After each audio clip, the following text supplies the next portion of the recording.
They didn't even hesitate. The second the lawyer slid the envelope across the table and said the words 38 million, my mother's hands were already tearing it open. My father yanked the check from inside like it was a weapon aimed at their throats. And then they burned it, right there, in the ashtray meant for legal cigars. Flames licking the corners like it owed them something. I just watched, didn't scream, didn't move. I smiled. Because what they destroyed wasn't the money. My grandfather died with a legacy too large for any room.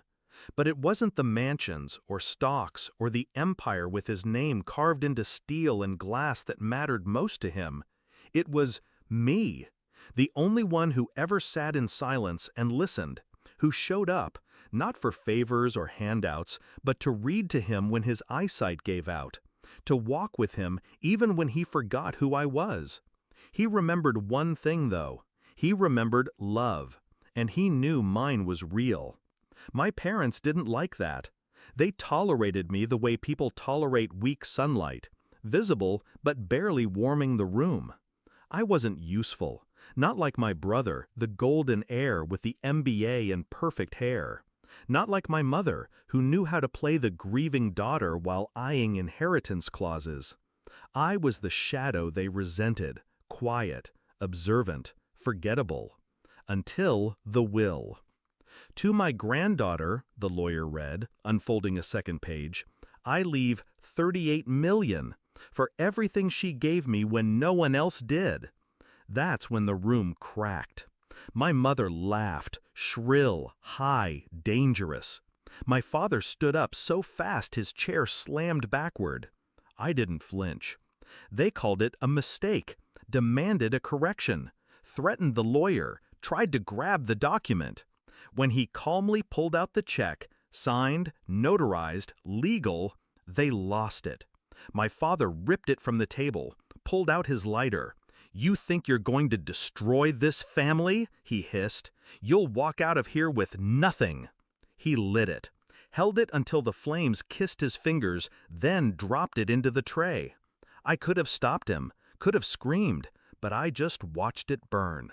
Because that wasn't the real check. It was a decoy, printed with the same numbers, signed with the same flourish, but backed by nothing. A showpiece, a spark. The real transfer happened 48 hours earlier. My grandfather, sharp until the end, had wired the funds to a trust in my name, buried beneath a shell company, untraceable, untouchable, ironclad. The check was never about the money. It was bait. You see, I knew they'd try to take it, because this wasn't the first time. When I was 17, they drained my college fund behind my back, said it was a temporary family emergency. I found out months later, after the ski trip photos surfaced online. When I confronted them, they told me to grow up, said it was their money to begin with. That was the day I stopped calling them family. I learned, watched, waited. Grandpa taught me business in whispered bedside talks, taught me contracts, leverage, risk. Don't fight fire with fire, he said. Let them burn themselves out, then walk through the ashes. So I planned. 2 months before he passed, I told him what they'd done to me. He didn't look surprised, just nodded, told his lawyer to draft the trust. Then asked me one question. Do you want revenge? I didn't answer, but I smiled. So when they torched that check, they thought they'd won. They thought I'd go home empty, humiliated, erased. What they didn't know was, by burning it, they signed their own end. The trust was set up with a clause. If they ever contested the inheritance or tried to interfere in my share, their own distributions would freeze permanently. And they did both, on camera, in front of a lawyer, hands black with ink and ash. The fallout was beautiful.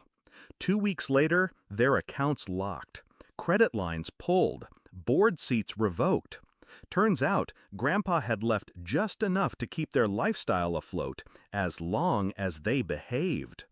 They didn't, and I didn't stop them. Now, They're selling the beach house. My brother's car got repossessed last Thursday. My mother started calling people she once mocked.